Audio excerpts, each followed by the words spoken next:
Halo anak-anak pintar Indonesia, anak-anak kelas 6, apa kabar semuanya? Semoga kita sehat selalu. Jumpa kembali dengan Bapak dalam pembelajaran tematik kelas 6, tema 3, subtema 3, pembelajaran 3 dan 4. Mari kita mulai pembelajaran hari ini. Oke. Kita mulai dengan pembelajaran 3. Di sana ada Benny. Benny berkata, untuk menjadi seorang penemu, kita harus memiliki tubuh yang sehat. Nah, sekarang kita akan melanjutkan latihan kebugaran supaya tubuh kita lebih sehat dan kuat. Juga meningkatkan kecepatan, kekuatan, dan kelincahan. Nah, temukan jenis permainan lain dan praktekkan bersama teman-teman. Oke, selanjutnya Benny mengajak kita untuk belajar. Berikut adalah rangkaian lampu di kelasku, ya. Coba lihat di sana, rangkaian paralel, yang warna merah, yang warna biru itu rangkaian paralel, yang warna merah adalah rangkaian seri. Jadi ini gabungan rangkaian campuran, ya, yang ada di kelasku. Oke anak-anak, kita baca bersama-sama, ya. Mari kita mulai. Rangkaian listrik seri dan paralel banyak dipakai buat penerangan di berbagai tempat. Rangkaian seri sering banget kita lihat pada hiasan pohon Natal atau hiasan pada pohon besar yang ada di sepanjang jalan raya, ya. Nah, pada dasarnya dalam kehidupan sehari-hari, terutama di rumah, rangkaian listrik yang mengakomodir arus energi buat penerangan adalah merupakan gabungan dari rangkaian seri dan rangkaian paralel. Nah, rangkaian ini dikenal dengan nama rangkaian listrik campuran, ya. Nah, dengan demikian, kedua jenis rangkaian ini akan saling melengkapi satu sama lainnya. Seperti halnya lampu di kelas kalian, ya, menggunakan rangkaian listrik campuran. Nah, terdapat 3 buah saklar dengan 4 buah lampu di kelas. Saat kelas 1 atau S1 dinyalakan, maka yang menyala adalah hanya lampu L1. Lalu saat saklar 2 dinyalakan, maka yang menyala adalah lampu L2 saja. Saat saklar 3 dinyalakan, maka lampu L3 dan L4 yang menyala. Nah, dengan demikian, maka rangkaian seri pada lampu di kelas adalah L3 dan L4. Sedangkan rangkaian paralelnya adalah L1, L2, dan L3 sampai L4. Nah, jadi rangkaian paralel akan sangat membantu sekali dalam penghematan biaya listrik, ya. Karena itu tidak perlu kita menyalakan semua lampu pada saat cuaca tidak terlalu gelap. Nah, kita hanya perlu menyalakan lampu yang sesuai dengan keinginan atau kebutuhan kita sendiri, ya. Oke, anak-anak, kita ke halaman 131. Di sini ada langsung jawabannya. Di buku cetak kalian tidak ada, ya. Jadi, di sini ada kita dari bacaan yang tadi Bapak bacakan itu terdapat kosakata baku dan tidak baku, ya. Nah, kosakata non baku atau tidak baku seperti dipakai. Nah, bakunya gimana? Dipakai. Nah, kalimat tidak efektif, rangkaian seri sering banget kita lihat pada hiasan pohon Natal atau hiasan pada pohon-pohon besar yang ada di sepanjang jalan raya. Nah, kalimat efektifnya, rangkaian seri sering kita lihat, ya, pada hiasan pohon Natal atau pohon-pohon besar di sepanjang jalan raya. Jadi, bangetnya dihilangkan, ya. Nah, lalu kosakata non baku selanjutnya adalah buat perbaikan atau kosakata bakunya untuk, ya. Non baku banget kita ganti dengan kata baku yaitu sekali. Non bakunya sama, kita ganti dengan kata baku, yaitu dengan, ya.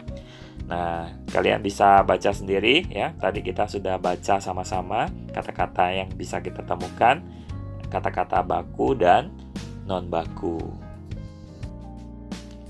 Nah, anak-anak, di halaman 132 di buku cetak kalian ya.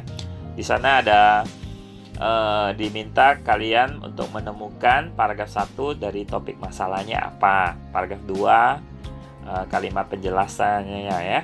Di paragraf 4 kalian diminta untuk membuat kesimpulan dan pesan atau pendapat pribadi dari penulis dari teks tersebut ya.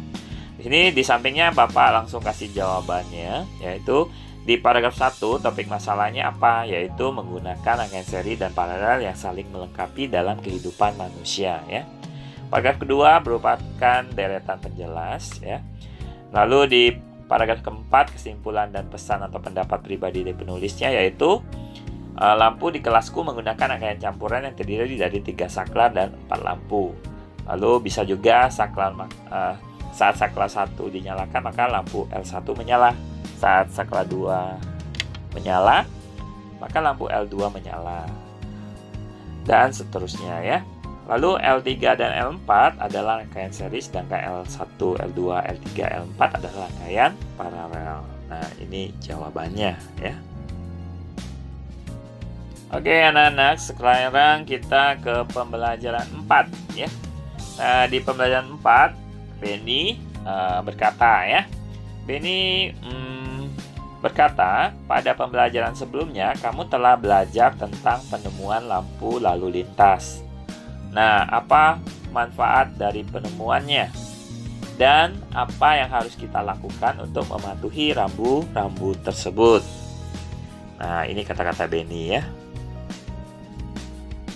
Oke, selanjutnya di sini ada teks. Mari kita baca bersama-sama lagi, yaitu dengan judul Rambu Lalu Lintas ya. Nah, kita semua pasti sudah mengenal lampu lalu lintas ya. Kita sering melihat lampu lalu lintas di perempatan atau persimpangan jalan. Lampu lalu lintas terdiri dari 3 warna, yaitu merah, kuning, dan hijau. Nah, tahukah kamu siapa nemuin lampu lalu lintas? Ia adalah Garrett Augustus Morgan, seorang warga Amerika berkulit hitam yang peduli dengan keselamatan orang lain. Nah, Morgan terpanggil untuk menciptakan sistem lampu lalu lintas setelah melihat terjadinya kecelakaan antara mobil dengan kereta kuda. Ia enggak ingin kejadian itu terus berulang. Hingga saat ini, penemuan Morgan sangat bermanfaat untuk mengatur lalu lintas dan menyelamatkan pengguna jalan dari kecelakaan. Di sini ada kata-kata baku dan non baku ya. Tadi pagi Bapak sudah bacakan kata-katanya. Apakah kalian menyadarinya? Nah, anak-anak, pada halaman 135, kalian diminta mencari kosakata non baku dan kalimat yang tidak efektifnya. Nah, setelah itu anak-anak juga diminta menjawab pertanyaan di bawahnya ya. Nah, di halaman 135, kosakata non bakunya yaitu ngelihat. Nah, bakunya apa? Melihat. Kalimat yang tidak efektifnya, kita semua pasti sudah mengenal lampu lalu lintas. Nah, perbaikannya yaitu kita pasti sudah mengenal ya. Mengenal lampu lalu lintas. Jadi kata semuanya dihilangkan ya di sana ya. Lalu nemuin, bakunya menemukan. Tahukah kamu siapa nemuin lampu lalu lintas? Kalimat efektifnya, tahukah kamu siapa penemu lampu lalu lintas? Lalu kosakata non baku sistem, bakunya sistem ya. Kata-kata non bakunya seperti enggak, bakunya tidak ya. Inilah jawabannya ya. Nah, anak-anak, tadi kita menjawab pertanyaan yang ada di buku kalian. Di sini ada langsung jawabannya. Jadi, kapan kita menggunakan kosakata baku? Jadi, saat menulis surat resmi, kita gunakan kosakata baku. Berpidato secara formal, lalu saat menyusun karya ilmiah atau skripsi ya, seperti itu. Lalu mengapa kita menggunakannya?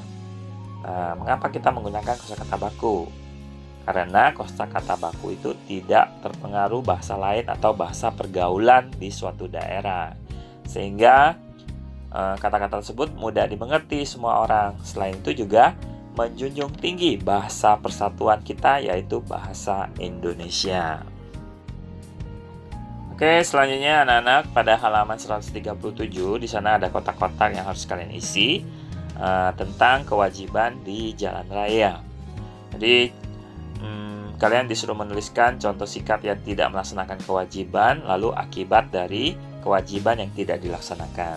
Ya, kita mulai dari melaksanakan kewajiban seperti memiliki surat-surat yang lengkap seperti SIM dan STNK. Memakai helm atau sabuk pengaman saat berkendara, lalu berkendara dengan kecepatan yang normal, tidak ngebut, lalu berkendara pada jalur jalan yang telah ditentukan. Kemudian mengikuti rambu lampu lalu lintas. Lalu contoh tidak melaksanakan kewajiban seperti berkendara tanpa menggunakan helm atau sabuk pengaman, belum memiliki surat-surat yang lengkap, berkendara melawan arah, lalu berkendara dengan kecepatan yang sangat tinggi, ngebut ya, tidak mau berhenti ketika lampu sedang merah ya. Lalu akibat yang tidak melaksanakan kewajiban, apa akibatnya? Yaitu dapat ditilang oleh polisi, membahayakan diri sendiri bahkan orang lain ya. Lalu mengakibatkan kecelakaan, mengakibatkan luka bahkan korban jiwa, bisa meninggal ya. Lalu mengalami kerugian seperti kendaraan yang rusak. Nah, ini jawaban dari halaman 137. Nah, anak-anak, di selanjutnya ada pertanyaan ya. Lalu ketika seseorang tidak melaksanakan kewajibannya di jalan raya, apakah hal tersebut dapat mengganggu hak orang lain? Jadi ketika seseorang tidak melaksanakan kewajibannya di jalan raya, apakah hal tersebut dapat mengganggu hak orang lain? Jadi jawabannya iya ya. Karena jalan raya itu merupakan jalan umum yang digunakan banyak orang. Nah, setiap orang berhak mendapatkan keselamatan di jalan raya. Hal ini dapat terwujud jika setiap orang ya bisa melaksanakan kewajibannya dengan menaati peraturan lalu lintas. Oke, anak-anak, selanjutnya di sana ada rambu-rambu lalu lintas ya. Di gambar di sana lihat ada 4 gambar. Gambar pertama ya, artinya yaitu dilarang berjalan terus, stop, dilarang berjalan terus. Wajib berhenti sesaat dan meneruskan perjalanan setelah mendapatkan kepastian aman dari lalu lintas atau arah yang lainnya ya. Lalu di gambar kedua, artinya yaitu dilarang berjalan terus apabila mengakibatkan rintangan, hambatan, gangguan bagi lalu lintas dari arah lain yang wajib didahulukan ya. Di gambar ketiga, artinya yaitu dilarang berjalan terus pada persilangan atau persilangan sebidang lintasan kereta api jalur tunggal ya. Wajib berhenti untuk mendapatkan kepastian aman ya, stop ya. Yang keempat, di sana ada gambar motor lalu disilang, yaitu dilarang masuk bagi kendaraan bermotor atau roda 3 ya. Hati-hati, ada polisi di sana ya. Oke, anak-anak, selanjutnya ada 3 gambar lagi ya. Gambar kelima, di sana ada tanda panah lalu Cibitung.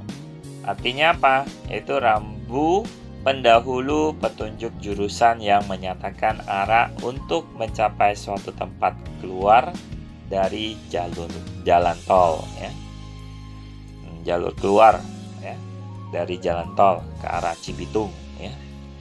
Nomor 6, di sana ada gambar apakah itu ya, yaitu rumah sakit.